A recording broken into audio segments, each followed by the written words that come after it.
Hi everyone. तो हम लोग अपने बेसिक कॉन्सेप्ट को इसी लेक्चर को कंटिन्यू करते हैं, ठीक है।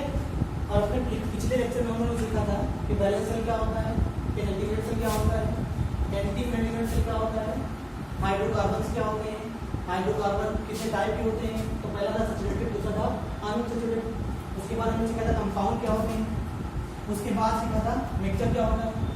ये सारी बातें हमने सीखी थी और ये सारी बातें बेसिक हैं, ठीक है। कुछ लोगों को लग रहा होगा बहुत बेसिक लेक्चर चल रहा है, ठीक है, लेकिन ये आपके सिलेबस की नींव है। अगर आपको टॉपिक को अच्छे से समझना है तो ये सारे वर्ड जो समझने चाहिए आपको, ओके, ठीक है। तो आज अपने बेसिक लेक्चर को हम इन करेंगे और कल से आपका सिलेबस स्टार्ट होगा, ओके। तो अपनी बेसिक इंट्रोडक्शन के इस लेक्चर को हम कंटिन्यू कर रहे हैं। यहाँ से देखिएगा, आज का जो बेसिक टर्म है, आज का जो बेसिक टर्म है वो है न्यूक्लियोफाइल। आज का जो बेसिक टर्म है जो हमें समझना है वो है न्यूक्लियोफाइल, ठीक है। जब हमारा बेसिक इंट्रोडक्शन खत्म हो जाएगा तो आप यकीन करिए कि आपको बीएससी के सिलेबस के साथ साथ हम कई एग्जाम के सिलेबस से टच कर देंगे, ठीक है। चाहे फिर वो टिफर क्यों ना हो, आईडीएम क्यों ना हो, नेट क्यों ना हो, नीट क्यों ना हो, आपको सारे एग्जाम से हम टच में लेके चलेंगे, ओके। तो आज का जो अपना बेसिक वर्ड है वो है न्यूक्लियोफाइल। बेसिक वर्ड जो आपका है वो है न्यूक्लियोफाइल। इस वर्ड को हमें समझना है, इंपॉर्टेंट है बेटा।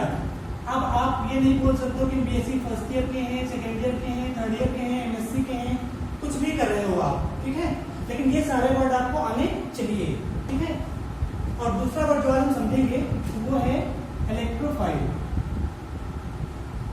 इलेक्ट्रोफाइल, कोई बंदा ये करके मिस ना करे कि ये बहुत बेसिक चल रहा है और हम फर्स्ट ईयर के हैं, सेकेंड ईयर के, ऐसा कुछ भी नहीं। आप बीएससी कर रहे हो या केमिस्ट्री पढ़ रहे हो, आप कुछ भी आप केमिस्ट्री पढ़ रहे हो तो ये सारे वर्ड आपको सुनने में आएंगे, आपने देखा ही होगा। तो ये सारे वर्ड प्रॉब्लम क्रिएट करते हैं। आप यकीन मानिए कि जब आप सिलेबस कंटिन्यू करोगे तो ये सारे वर्ड आपके सामने प्रॉब्लम क्रिएट करेंगे, ठीक है। और हम नहीं चाहते कि आपके साथ ऐसा हो, इसीलिए बेसिक वर्ड से डील कर रहे हैं, ठीक है। अब आपको समझना है पहला वर्ड आज का न्यूक्लियोफाइल, ठीक है। तो देखो बेटा, जो फाइल वर्ड है, फाइल वर्ड का मीन्स है लविंग। फाइल वर्ड का मीन्स होता है लविंग, ठीक है। और न्यूक्लियो का मतलब है न्यूक्लियस। न्यूक्लियस, ओके बेटा। न्यूक्लियो का मीन्स होता है न्यूक्लियस। न्यूक्लियो का संबंध है न्यूक्लियस से और फाइल का संबंध है लविंग से, ओके। आप सभी को पता होगा कि जो न्यूक्लियस होता है, न्यूक्लियस पर पॉजिटिव चार्ज होता है, ओके। आप सभी को पता है जो न्यूक्लियस है उस पर पॉजिटिव चार्ज होता है। किसी भी एलिमेंट का, किसी भी एटम का जो न्यूक्लियस होता है उस पर पॉजिटिव चार्ज होता है। और पॉजिटिव चार्ज किसकी वजह से होता है? तो आपको पता है कि इसके अंदर क्या होता है, न्यूक्लियस के अंदर प्रोटॉन रहते हैं और प्रोटॉन की वजह से न्यूक्लियस पर पॉजिटिव चार्ज आता है, ओके। अब देखिए ध्यान से, न्यूक्लियोफाइल, हमने कहा न्यूक्लियोफाइल का मतलब क्या है। न्यूक्लियो मीन्स होता है न्यूक्लियस और फाइल मीन्स लविंग। वो चीज मान ली कोई चीज है, जैसे मान लो कोई चीज है, ठीक है, ये कोई एलिमेंट मान लो, कुछ भी लिखा हुआ है, ये मान लो कोई चीज है। अगर हम बोल रहे हैं कि बेटा ये न्यूक्लियोफाइल है, अगर हम बोल रहे हैं बेटा ये चीज जो न्यूक्लियोफाइल है, तो इसका मतलब क्या है कि ये दूसरे एलिमेंट या एटम के, ठीक है। अगर हम बोले ये जो चीज है वो न्यूक्लियोफाइल है, तो इसका मतलब बेटा ये है कि ये जो चीज है वो दूसरे एटम या एलिमेंट के न्यूक्लियस की ओर अपना अट्रैक्शन दिखाएगा, ठीक है। ये जो, अगर इसको न्यूक्लियोफाइल बोल रहे हैं बेटा, ठीक है, तो इसका मीन्स ये है कि ये दूसरे एलिमेंट या एटम के न्यूक्लियस की ओर अट्रैक्शन दिखाएगा, ओके। ऐसा क्यों? ठीक है, जो न्यूक्लियोफाइल होता है वो दूसरे एलिमेंट या एटम के न्यूक्लियस की ओर अट्रैक्शन दिखाता है। इसका मीन्स जानते क्यों है? ऐसा क्यों है? ऐसा इसलिए है जो न्यूक्लियोफाइल है वो इलेक्ट्रॉन रिच होता है। जो आपका न्यूक्लियोफाइल है वो इलेक्ट्रॉन रिच होता है, ठीक है। जो आपका न्यूक्लियोफाइल होता है वो इलेक्ट्रॉन रिच होता है। अगर ये इलेक्ट्रॉन रिच है तो ये उस बंदे के पास जाना चाहेगा जिसके पास क्या हो, इलेक्ट्रॉन की कमी हो, ठीक है। अगर ऐसा है तो न्यूक्लियोफाइल आपका उस एलिमेंट के न्यूक्लियस पर अटैक करेगा, उस एलिमेंट के न्यूक्लियस पर जाएगा जिस पर मतलब क्या हो, पॉजिटिव चार्ज। ठीक है, कंक्लूजन ये आ रहा है कि जब भी आपको हम बोले कि कोई चीज जो न्यूक्लियोफाइल है, कोई कभी बोले कि ये चीज जो है वो न्यूक्लियोफाइल है, ठीक है, तो अगर ये न्यूक्लियोफाइल है बेटा, तो दूसरे मॉलिक्यूल के न्यूक्लियस पे अटैक करेगा, दूसरे मॉलिक्यूल के या दूसरे एटम के या दूसरे एलिमेंट के या दूसरे कंपाउंड के, ठीक है, न्यूक्लियस पर अटैक करेगा। क्यों? क्योंकि ये जो आपका है न्यूक्लियोफाइल वो इलेक्ट्रॉन रिच होता है। ओके, अभी दो वर्ड समझने के लिए कोई थोड़ा एक चीज और चीज समझना आना चाहिए, जिसे बोलते हैं ऑक्टेट रूल।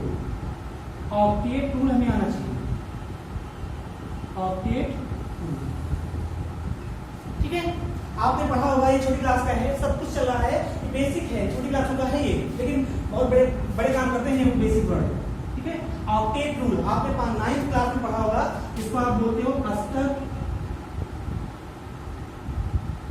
का नियम। ठीक है, आपको देखने से लग रहा होगा कि किसी भी इस लेवल पर कोई भी टीचर ऐसे वर्ड डिस्कस नहीं करता है, ये 9th से हमने स्टार्ट किया है। ठीक है, तो देखिएगा ऑक्टेट रूल आपने पढ़ा ही होगा, इसके हिंदी में बोलते हैं अष्टक का नियम। ठीक है, इस रूल के अकॉर्डिंग वो सारी स्पीसीज, इस रूल के अकॉर्डिंग वो सारी स्पीसीज स्टेबल हैं। इस रूल के अकॉर्डिंग ये रूल बोलता है, ऑक्टेट रूल बोलता है, ठीक है, ऑक्टेट रूल के अकॉर्डिंग वो सारी स्पीसीज स्टेबल हैं, वो सारी स्पीसीज जो आपकी, वो सारी स्पीसीज स्टेबल हैं जिनके पास या जिनकी वैलेंस सेल में, जिनकी वैलेंस सेल में एक इलेक्ट्रॉन है, जिनकी वैलेंस सेल में एक इलेक्ट्रॉन है। ओके, ठीक है, ये 9th का है, डबल काम आ गया तो समझा रहे हैं आपको। ऑक्टेट रूल क्या बोलता है?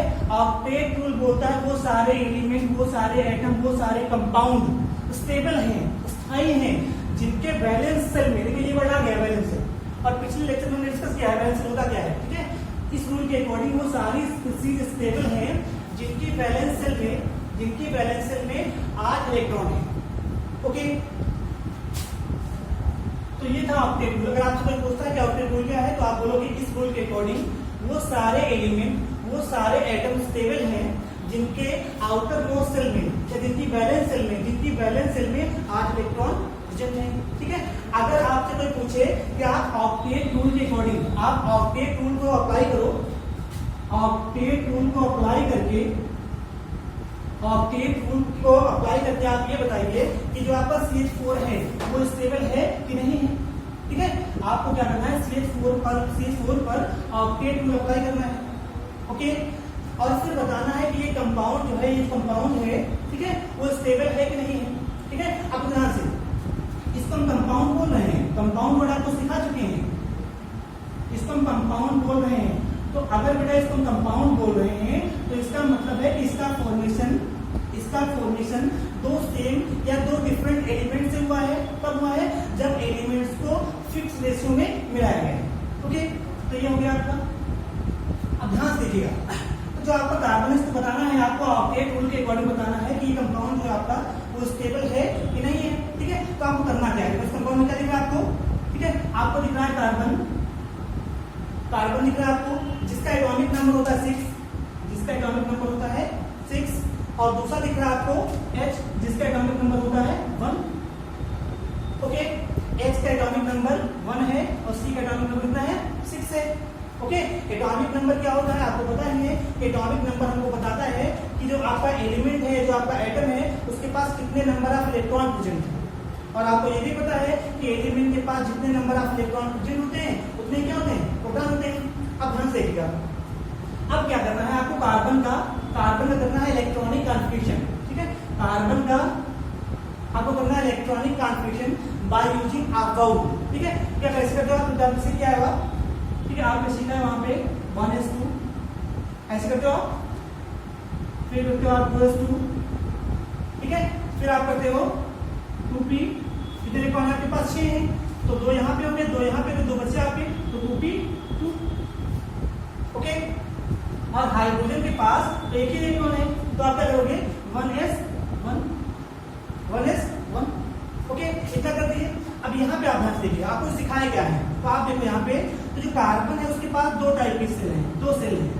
एक आपकी ये वाले 2 नंबर है, देखो यहाँ पे 2 दिख रहा है आपको, यहाँ पे 2 दिख रहा है और यहाँ पे 1 दिख रहा है। ओके, मतलब कार्बन का इलेक्ट्रॉनिक कॉन्फ़िगरेशन करके हम ये सीखे कि कार्बन के पास 2 सेल प्रेजेंट है, एक दूसरी सेल है और एक पहली सेल है। ठीक है, अब कार्बन के पास 2 सेल हैं, लेकिन जो बाहर वाली सेल है वहां पे आप ध्यान देखो तो वहां बाहर वाली सेल में 2 इलेक्ट्रॉन प्रेजेंट है। जो बाहर वाली सेल है वहां पे 2 इलेक्ट्रॉन प्रेजेंट है, वहां पे 2 यहाँ इलेक्ट्रॉन है, बाहर वाली सेल में 2 इलेक्ट्रॉन यहाँ पे हैं, 2 इलेक्ट्रॉन यहाँ पे हैं, मतलब कितने हो गए आपके 4 इलेक्ट्रॉन।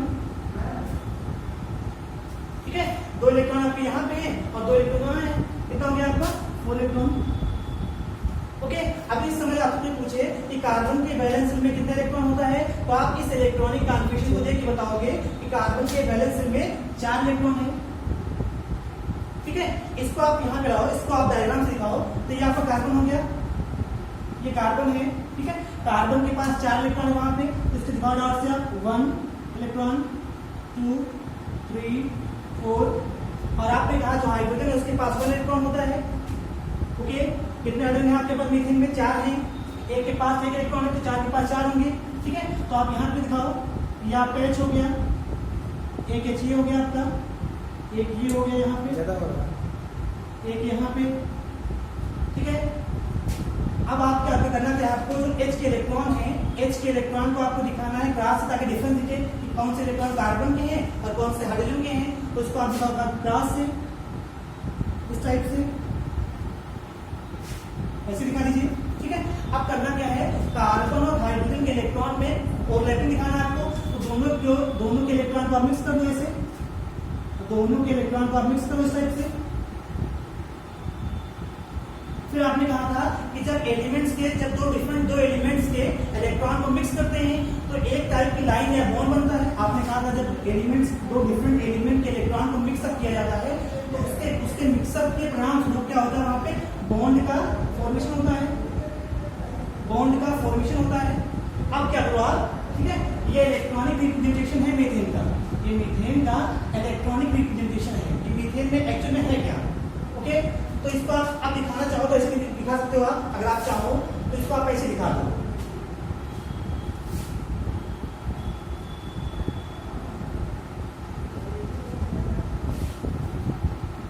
अगर आप चाहो तो इसको आप ऐसे दिखाओ यहाँ पे। ठीक है, देखो आप चाहो तो इसको आप ऐसे दिखा सकते हो इस टाइप से। तो यहाँ पे आपका रहेगा C सेंटर में, फिर यहाँ पे H, यहाँ पे H, यहाँ पर भी H और यहाँ पे भी H। एक बात आप हमारे नोटिस करिएगा कि केमिस्ट्री में H प्लस का आना, केमिस्ट्री में H प्लस का आना या H प्लस का जाना दिल से नहीं लेना। ओके, केमिस्ट्री में H चाहे आए और चाहे H जाए उससे हमको मतलब नहीं है। ठीक है, क्यों ऐसा क्यों बोल रहे हैं, क्योंकि जो आपका H है वो किसी सेंट्रल एटम की, जो आपका H है वो किसी न किसी सेंट्रल एटम की वैलेंसी को सेटिस्फाई करता है। जो आपका H ये वाला है वो किसी न किसी एटम की, सेंट्रल एटम की वैलेंसी को सेटिस्फाई करता है। ओके, इसलिए हमने कहा है कि केमिस्ट्री में H का आना और H का जाना दिल से नहीं लेना है। ओके, अभी आप ध्यान से देखो तो ये मीथेन का इलेक्ट्रॉनिक रिप्रेजेंटेशन है और ये मीथेन का एक्चुअल स्ट्रक्चर है। ठीक है, ये मीथेन का एक्चुअल स्ट्रक्चर है और ये इसका क्या है, इलेक्ट्रॉनिक रिप्रेजेंटेशन है। ठीक है, अब आप बताओ, अब इस कंपाउंड पे आप आउटलेट को लगाओ और देख के बताओ कि कंपाउंड स्टेबल है कि नहीं है। ध्यान से देखो, तो कार्बन के पास कितने इलेक्ट्रॉन थे, 4 इलेक्ट्रॉन थे। आपने इलेक्ट्रॉनिक कॉन्फ़िगरेशन किया है तो देखा है वहां पे कार्बन की बैलेंस में कितने इलेक्ट्रॉन है, 1 2 3 4, और प्रत्येक H की वैलेंस में 1 इलेक्ट्रॉन है। ठीक है, क्योंकि H हमारे 4 हैं तो कितने हो गए इलेक्ट्रॉन, 4, तो 4 इलेक्ट्रॉन हो गए, 4 इलेक्ट्रॉन हो गए कार्बन के, और 4 हाइड्रोजन के कितने इलेक्ट्रॉन हो गए, 4 हाइड्रोजन के 4 इलेक्ट्रॉन। अब दोनों को आप ऐड कर दो, तो जब दोनों को आप ऐड करोगे तो आपको मिलेंगे 8 इलेक्ट्रॉन। ओके, जब कार्बन और हाइड्रोजन के दोनों एलिमेंट्स के इलेक्ट्रॉन को आप ऐड किए हो तो आपको कितने इलेक्ट्रॉन मिले हैं, 8। ठीक है, और ऑक्टेट रूल बोलता क्या है, ऑक्टेट रूल बोलता है कि वो सारे एलिमेंट स्टेबल हैं, वो सारे एलिमेंट स्टेबल होंगे, वो सारी स्पीशीज स्टेबल होंगी जिनके पास 8 इलेक्ट्रॉन होंगे। ओके, जिनके पास 8 इलेक्ट्रॉन होंगे, ठीक है। तो आपको दिखेगा क्या, मीथेन में जो एलिमेंट्स हैं उन सभी के वैलेंस इलेक्ट्रॉन को आप ऐड कर रहे हो, कितना रहा है, 8 रहा है। तो आप बोलोगे जो मीथेन है या जब मार्स गैस है, ठीक है, ये एक स्टेबल कंपाउंड है। मीथेन एक स्टेबल कंपाउंड है क्योंकि दोनों एलिमेंट्स के वैलेंस इलेक्ट्रॉन को ऐड करने पर हमको 8 मिल रहा है। ओके, तो ये अकॉर्डिंग टू ऑक्टेट रूल ये एक स्टेबल कंपाउंड है, मीथेन एक स्टेबल कंपाउंड है। ओके, तो ये बेसिक वर्ड हो गया आपका। अब ये आ रहा है यहाँ पे न्यूक्लियोफाइल, जो आपको समझना है, ठीक है।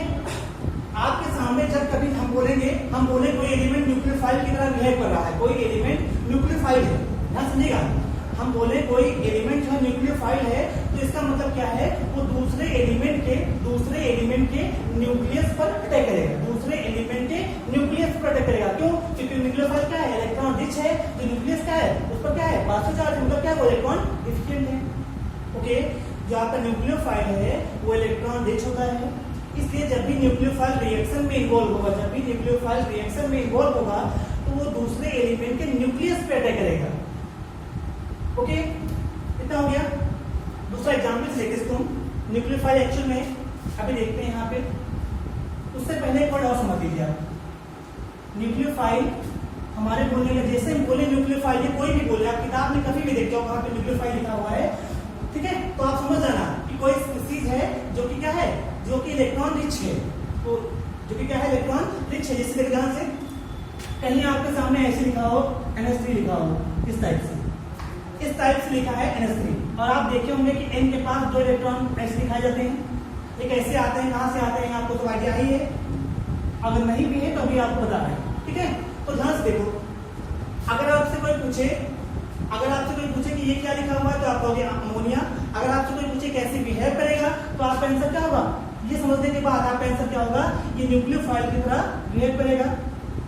जो अमोनिया है वो न्यूक्लियोफाइल की तरह बिहेव करेगा। ऐसा क्यों? क्योंकि अमोनिया क्या है, इलेक्ट्रॉन रिच है, इसके ऊपर क्या है, आपको दिख रहा है यहाँ पे 2 इलेक्ट्रॉन आपको दिख रहे हैं, जिनको आप बोलते हो लोन पेयर। आपने सभी का पढ़ा है इसको आप बोलते हो लोन पेयर। ओके, तो न्यूक्लियोफाइल वर्ड आपको समझ में आ गया, ठीक है। दूसरा वर्ड आपका आता है इलेक्ट्रोफाइल। अभी अच्छे समझा रहे हैं आपको, एक बार और देख दो ध्यान से। एक दूसरा वर्ड है आपका इलेक्ट्रोफाइल, ठीक है।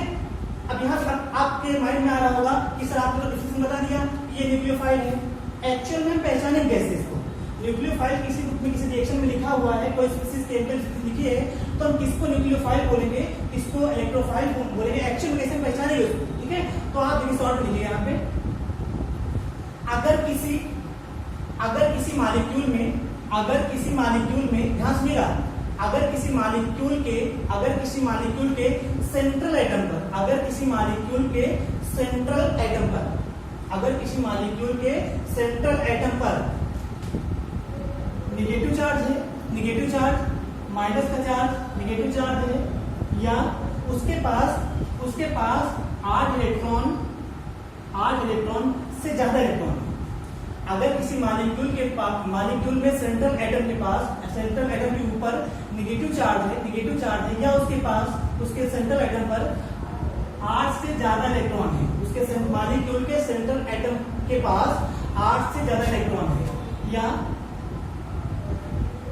ठीक है, या उस पर आपको लोन पेयर दिख रहा है, क्या दिख रहा है, लोन पेयर,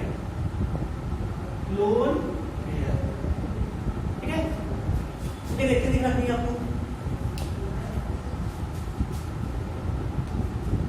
नहीं दिख रहा आपको, ठीक है। तो आपको ये 8 इलेक्ट्रॉन आपको नहीं दिख रहा है वहां पे, तो आपको लोन पेयर दिख रहा है, तो नीचे दिख रहा है, दिख रहा है,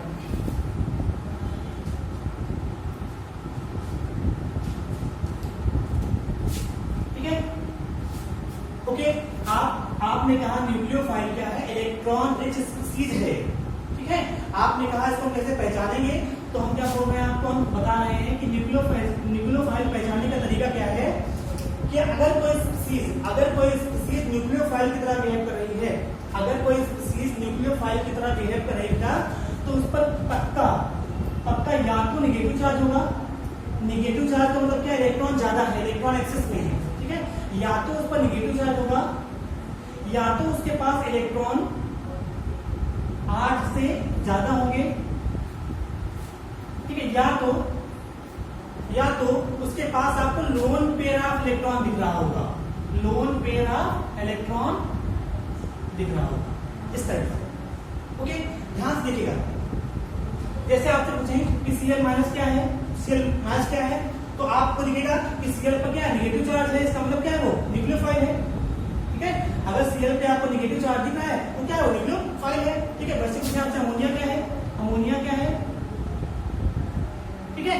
तो अमोनिया पे आपने देखा कि अमोनिया में जो N है उसके पास क्या है, 2 lone pair of electron present है, ओके।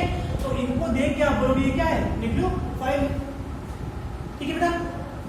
उसके बाद यहाँ पे आ रहे हैं इलेक्ट्रोफाइल पे, ठीक है। फिर आपका सिलेबस कंटिन्यू होगा, ठीक है। जब बेटा हम पढ़ा रहे हैं तो आप ये काउंट ना करना कि हम बीएससी फर्स्ट ईयर के हैं या बीएससी सेकंड ईयर के हैं या बीएससी थर्ड ईयर के हैं, कुछ भी आप करोगे, केमिस्ट्री से आप कुछ भी करोगे तो ये सारे वर्ड आप यकीन मानिएगा, ये सारे वर्ड आपके सामने कभी न कभी प्रॉब्लम क्रिएट कर चुके हैं या प्रॉब्लम क्रिएट करेंगे, और हम ऐसा नहीं चाहते, ओके। तो ये हो गया आपका दूसरा वर्ड है आपका इलेक्ट्रोफाइल, इसका रिवर्स है। देखो, इलेक्ट्रो का मतलब होता है, इलेक्ट्रो का मतलब होता है इलेक्ट्रॉन, इलेक्ट्रो का मतलब है इलेक्ट्रॉन से, और फाइल का मतलब होता है लविंग, फाइल का मतलब होता है लविंग, ठीक है। दो कंबाइन कर दो, ठीक है। तो क्या निकाल के आ रहा है, कंक्लूजन क्या आ रहा है, ऐसा स्पीसीज, ऐसी स्पीसीज जो इलेक्ट्रॉन की तरफ, ऐसी स्पीसीज जो इलेक्ट्रॉन की तरफ अपना अट्रैक्शन दिखाए, ठीक है। ऐसी कोई स्पीसीज जो इलेक्ट्रॉनों की ओर अट्रैक्ट हो, ठीक है, वो क्या है, इलेक्ट्रोफाइल है। ध्यान से देखिएगा, जैसे आप मान लीजिए, ठीक है, ये कोई चीज लिख रहे हैं, कोई चीज मान लो कार्बन लिख दिए यहाँ पे, ऐसे लिख दीजिए आप, इस टाइप से लिखिए, और इस पर दिखा रहे हैं पॉजिटिव चार्ज, ठीक है, और इसके सामने एक और कंपाउंड लिख रहे हैं, जैसे आप जिसको आप अमोनिया में पढ़े हो आप, इस टाइप का, इस टाइप का, ठीक है। अब आपसे कोई पूछे तो होने वाला क्या, ऐसे रिएक्शन होता क्या है, ठीक है। हम आपको बेटा समझाने का प्रयास कर रहे हैं, ठीक है, कि जब आप किताब में रिएक्शन को देखोगे तो उसको रट्टा नहीं मारना है, आपको कॉन्सेप्ट लगा के रिएक्शन को प्रोसीड करना है। अब बेटा वो दौर चला गया कि हम रट के पास हुआ करते थे, ठीक है, दौर कॉम्पिटिटिव हो गया है, तो उस हिसाब से आपको पढ़ाने आपको लग भी रहा होगा कि बहुत बेसिक चल रहा है बेटा। कक्षा 9 से बेटा स्टार्ट किए हैं, कक्षा 9 से बेटा हम स्टार्ट किए हैं, और आपको हायर लेवल तक ले जाएंगे। आप यकीन करिए, आपको सारे कॉम्पिटिटिव एग्जाम से जोड़ देंगे, ओके। तो ध्यान देखिएगा, आप देखो ध्यान से, तो इस पर क्या, इसमें अगर आप गौर करो तो कार्बन क्या आपको दिख रहा है प्लस चार्ज, और अगर आप अमोनिया पे फोकस करो, अगर आप अमोनिया पे फोकस करो तो अमोनिया में जो नाइट्रोजन है उस पर आपको दिख रहा है लोन पेयर, तो इसके पास इलेक्ट्रॉन आपको दिख रहे हैं, आपको दिख रहा है कि यहाँ पे इलेक्ट्रॉन ज्यादा है, और आपको दिख रहा है यहाँ पे इलेक्ट्रॉन क्या है, कम है, ठीक है। अब ध्यान से देखो, अगर दो लोगों को साथ में रहना है, अगर दो लोगों को साथ में रहना है अच्छे संबंध के साथ, अगर दो लोगों को साथ में रहना है, अच्छे संबंध खराब भी ना होने पाए, दो लोग साथ में रहें, ऐसा कुछ करें हम कि दो लोग साथ में भी रहें और कभी लड़ाई झगड़ा ना हो, तो करना क्या होगा, हमको ऐसी व्यवस्था करनी है कि दोनों इक्विवेलेंट ना हो, दोनों बराबर के ना हो। अगर एक थोड़ा अमीर है, दूसरा क्या हो, गरीब हो। अगर ऐसी व्यवस्था हम कर पाएंगे, अगर हम ऐसी व्यवस्था कर पाए कि एक बंदा क्या हो, हल्का सा अमीर हो, ठीक है, धनी हो, और दूसरा बंदा क्या हो, हल्का सा कम धनी हो, ठीक है, तो उनको जब हम पेयर करेंगे, जब उन दोनों को साथ में लाएंगे तो कभी झगड़ा नहीं होगा। क्यों? क्योंकि जो कम पैसे वाला है वो हमेशा सोचेगा कि भैया कम पैसा है, हमको सर्वाइव करना है इनके साथ, तो कभी झगड़ा नहीं करेगा, ओके। तो वही चीज यहाँ पे है, वही चीज आप यहाँ पे देखो, तो यहाँ पे अमोनिया क्या है, इलेक्ट्रॉन रिच है, अमोनिया के पास क्या है, लोन पेयर ऑफ इलेक्ट्रॉन है, इलेक्ट्रॉन रिच है, इलेक्ट्रॉन ज्यादा है। कार्बन के पास क्या है, इलेक्ट्रॉन कम है, प्लस चार्ज है, ठीक है, इसके पास इलेक्ट्रॉन ज्यादा है, इसके पास इलेक्ट्रॉन कम है। तो इस केस में जब ये दोनों पास में आएंगे, जब दोनों ये पास में आएंगे तो होगा क्या, जो कंपाउंड बनेगा, इन दोनों के मिलने से जो चीज बनेगी, जो प्रोडक्ट आपका बनेगा, वो क्या होगा, स्टेबल होगा। स्टेबल क्यों होगा, क्योंकि एक के पास क्या है, इलेक्ट्रॉन ज्यादा है, ठीक है, एक ज्यादा पैसे वाला है और दूसरा क्या है, कम पैसे वाला है, ठीक है, एक गरीब है, दूसरा अमीर है। तो जब दोनों साथ में आएंगे तो दोनों के मिलने से जो कंपाउंड बनेगा, जो प्रोडक्ट आपका बनेगा, तो क्या होगा, स्टेबल होगा। इन दोनों के मिलने से होगा क्या, अब जो अमोनिया क्या करेगा, अमोनिया अपने इलेक्ट्रॉन देगा कार्बन को, इस तरह से। केमिस्ट्री में एरो का खेल होता है, केमिस्ट्री इज द खेल ऑफ एरो, अगर आपको केमिस्ट्री समझना है तो आपको एरो समझना पड़ेगा, एरो चलाना है आपको। ओके ठीक है, तो देखो यहाँ से एरो दिखाए आपको, ये जो एरो है ऐसे कहीं पे एरो लगा है तो इसका मतलब है यहाँ से इलेक्ट्रॉन का मूवमेंट इस ओर हो रहा है। कार्बन नाइट्रोजन से इलेक्ट्रॉन कार्बन की ओर मूव कर रहे हैं। क्यों ऐसा क्यों हुआ है? क्योंकि नाइट्रोजन क्या था, नाइट्रोजन के पास इलेक्ट्रॉन ज्यादा थे और कार्बन के पास क्या इलेक्ट्रॉन कम है। ओके, तो जब ये दोनों एडअप होंगे तो इस टाइप का आप मान के चलो, इस टाइप का कुछ बनेगा। देखो ये सिंगल बॉन्ड है, ऐसे दिखा दीजिए।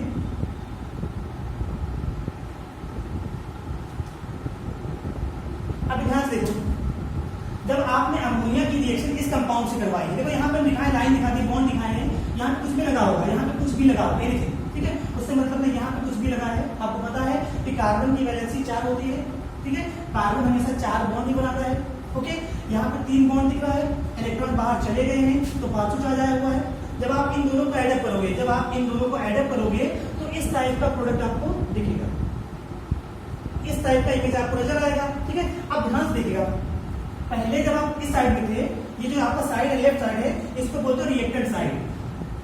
इसको जो केमिकल लिखे होंगे उनको बोलते हैं रिएक्टेंट हैं, वो रिएक्टेंट हैं, और जो इस साइड लिखे हैं उनको बोलते हैं प्रोडक्ट हैं। ठीक है, देखो बेटा, जब आप रिएक्टेंट जब आप रिएक्टेंट से प्रोडक्ट की ओर जा रहे हो, जब आप रिएक्टेंट से प्रोडक्ट की ओर जा रहे हो, मूव कर रहे हो, तो हो क्या रहा है एक्चुअली बेटा, जो पांचों चार्ज कार्बन के पास था, इस साइड देखो तो कार्बन के पास पांचों था और नाइट्रोजन के पास क्या था, इलेक्ट्रॉन एक्सेस में था, लोन पे इलेक्ट्रॉन थे। जब आप रिएक्टेंट से प्रोडक्ट की ओर गए हो तो हुआ क्या है एक्चुअली, कार्बन पे जो पांचों था, पांच चार्ज था, वो ऑलमोस्ट मतलब खत्म ही हो गया, पांचों यहाँ पे खत्म हुआ, कहाँ पहुंच गया, नाइट्रोजन के पास। ठीक है, यहाँ पर पांचों खत्म हो गया है, और कहाँ गया है, नाइट्रोजन के पास आ गया है।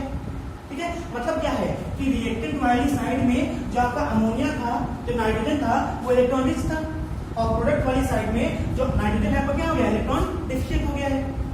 ओके, अब ध्यान समझो, ये रिएक्टेंट है, ये आपका प्रोडक्ट है। ठीक है, अब यहाँ पे समझाना क्या है आपको, अभी तो कहानी चल रही है बेटा ना, अभी कहानी चल रही है, ध्यान समझो। अगर आपसे कोई पूछे कि इन दो चीजें लिखी हैं, 2 स्पीशीज लिखी हैं, इसमें कौन सा न्यूक्लियोफाइल है और कौन सा इलेक्ट्रोफाइल है, तो आपका आंसर क्या होगा, आपका आंसर होगा, यहाँ पर हमको लोन पर आप इलेक्ट्रॉन दिख रहा है, मतलब यहाँ पे इलेक्ट्रॉन क्या है, ज्यादा है, इसका मतलब क्या है, न्यूक्लियोफाइल है, इसका मतलब क्या है, वो न्यूक्लियोफाइल है, और यहाँ पे क्या है, इलेक्ट्रॉन कम है, इसका मतलब क्या है, ये क्या है, इलेक्ट्रोफाइल है। ओके, जब भी बेटा आप कोई रिएक्शन केमिस्ट्री में पढ़ रहे होंगे तो पक्का वहां पे क्या होता है, एक रिएक्टेंट साइड में क्या होता है, रिएक्टेंट साइड में एक इलेक्ट्रोफाइल होगा, एक न्यूक्लियोफाइल होगा, और जो राइट इस साइड में आओगे तो यहाँ पे प्रोडक्ट मिलेगा आपको, और कुछ चीजें यहाँ पे लिखी होंगी, कुछ चीजें यहाँ पे आपको मिलेंगी, उनको आप बोलते हो रिएजेंट है, उनको आप बोलते हो रिएजेंट है। ओके, कंक्लूजन, पूरी कहानी का कंक्लूजन ये आ रहा है, आपको कुछ समझ रटना नहीं है, ध्यान दीजिएगा कंक्लूजन क्या है। ठीक है, अब कैसे पहचानोगे, बताओ, देख लो, इलेक्ट्रोफाइल तो डिफाइन कर दिया, आपको पहचानना कैसे, आप कैसे पहचानोगे। ठीक है, ऐसे अभी जो नीट एग्जाम की बात हुआ था, वहां पे एक क्वेश्चन यहाँ से आया था। ठीक है, 4 कंपाउंड दिए हुए थे और आपसे पूछे थे कि इसमें कौन सा कंपाउंड एज इलेक्ट्रोफाइल बिहेव करेगा। ओके बेटा, तो अभी हम क्वेश्चन नहीं करवा रहे हैं, आप बेटा यकीन मानिएगा कि जब हम कैसा भी पढ़ा रहे हैं, फर्स्ट टाइम हम लोग ऑनलाइन हुए हैं, तो जो भी समस्या आ रही होगी आप देखते होंगे, लेकिन हम जब बता रहे थे, जब हम आप अपने सिलेबस पर जाएंगे, बेसिक से सिलेबस पर पहुंचेंगे, तो आपको सारे एग्जाम से जोड़ देंगे बेटा, कोई एग्जाम बचेगा नहीं। ठीक है, हमारे लिए माने नहीं कि BSc first year, second year, third year सब कुछ, ठीक है, किसी भी लेवल तक जाओ। अभी आपको बता रहे हैं कि हम बेसिक पढ़ा क्यों रहे हैं, आपको हम कहाँ लेके जाना चाह रहे हैं एक्चुअल में। ठीक है, तो यहाँ देखो, अभी आपका मामला ये है कि कैसे आप इलेक्ट्रोफाइल पहचानोगे, न्यूक्लियोफाइल को पहचान लोगे, ठीक, कैसे आप इसको पहचानोगे, कैसे आपको टॉपिक से डील करना है वो समझना है, बाकी तुम पढ़ तो किताब मिलोगे ना।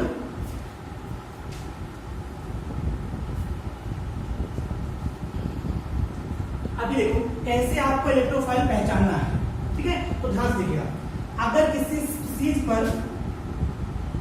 किसी चीज के सेंट्रल एटम पर, एक बार और सुनिएगा, हम एक वर्ड बार यूज करें, सेंट्रल एटम, शायद किसी को ना पता हो तो देखिएगा, सेंट्रल एटम, और दूसरा रीजन का बेसिक करने का मतलब ये है कि तो बेटा दौर ये आ गया है कि अभी बीएससी फर्स्ट ईयर का पेपर मेरा ऑब्जेक्टिव हो गया है।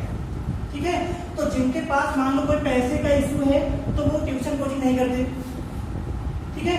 और या तो कभी कभी ये होता है कि उस स्तर पर जब बीएससी फर्स्ट ईयर यहाँ आते हैं, ठीक है, इंटर से बीएससी फर्स्ट ईयर में आए तो वहां से मीडियम चेंज हुआ है, ठीक है, तो टीचर उनको अच्छा पढ़ाता है, कोई भी टीचर अपना 100 देता है, लेकिन हम उस स्टेज पर उस योग्य नहीं थे कि टीचर की बातें समझ पाए, ठीक है। तो होता क्या बेटा कि टीचर पढ़ाता गया, हम कुछ बोल रहे हैं आपको समझ नहीं आ रहा है, ऐसा क्यों? क्योंकि हमारा बेसिक कमजोर है बेटा, हमारा बेसिक कमजोर है, हमारा बेसिक ही कमजोर है, इसलिए ऐसा हो रहा है कि हमको टीचर की बताई गई बातें समझ में नहीं आ रही है, ठीक है। अब एक वर्ड आपके सामने आया है सेंट्रल एटम, ठीक है। अब ध्यान से देखिएगा कैसे पहचानेंगे, ठीक है। जैसे अमोनिया लिखा है इस टाइप से, NH3 कहीं पे लिखा है, ठीक है। तो अगर आपसे कोई पूछे कि जो मॉलिक्यूल है इसमें सेंट्रल एटम कौन सा है, सेंट्रल एटम कौन सा है, ठीक है, तो ध्यान से पहचानने का तरीका होता है मॉलिक्यूल में वो एलिमेंट सेंट्रल एटम होगा, मॉलिक्यूल में वो एटम सेंट्रल एटम होगा जो नंबर में क्या होगा बेटा, नंबर में कम होगा, नंबर में कम होगा, जो संख्या में कम होगा, ठीक है बेटा। अब यहाँ पे आपको पूछे, तुरंत पूछे आपको कोई कि अमोनिया में आपको मान लो केमिस्ट्री नहीं आता, कुछ भी नहीं आता, आपको सामने अमोनिया लिखा गया, किसी ने आपसे पूछ लिया कि बेटा इस मॉलिक्यूल में सेंट्रल एटम कौन सा है, ठीक है, तो आप अभी तक समझने के बाद तुरंत कहोगे हमने क्या कहा, ठीक है। सिंपल सी बात है, जो एटम नंबर में कम होगा कहाँ पे, मॉलिक्यूल के अंदर, वो क्या है, सेंट्रल एटम है। जैसे यहाँ पे आओगे तो ये क्या आपका सेंट्रल एटम है, सेंट्रल एटम, ये क्या है आपका सेंट्रल एटम है, क्यों? क्योंकि ये क्या है, नंबर में कम है, तो H क्या है, H क्या है, साइड एटम है, क्या है, साइड एटम, ये क्या है, साइड एटम, हो गया बेटा। अब यहाँ पे आओ, हमने कहा कि इलेक्ट्रोफाइल वो स्पीसीज है, इलेक्ट्रोफाइल वो स्पीसीज है, इलेक्ट्रोफाइल वो स्पीसीज है जिसपे क्या होंगे, इलेक्ट्रॉन की कमी होगी, इलेक्ट्रोफाइल वो स्पीसीज है जिस पर क्या होगी, इलेक्ट्रॉन की कमी होगी, और इलेक्ट्रॉन की कमी को कैसे दिखाते हैं केमिस्ट्री में, हम प्लस से, ठीक है। अगर किसी पर प्लस है, किसी चीज पर प्लस दिखा हुआ है, प्लस दिख रहा है आपको, तो इसका मतलब क्या है, इसका मतलब उसके पास इलेक्ट्रॉन कम है, इलेक्ट्रॉन कम कैसे हुए, इलेक्ट्रॉन कहीं चले गए हैं, कहाँ चले गए, दूसरे एलिमेंट या दूसरे एटम के पास, ओके। तो अगर किसी चीज पर पॉजिटिव चार्ज आपको दिख रहा है तो आप बोलोगे क्या है, इलेक्ट्रोफाइल है, या उसके पास कभी भी ऐसा भी होगा कि आपको पॉजिटिव चार्ज नहीं दिखेगा, ठीक है। तो उस केस में करना क्या है आपको,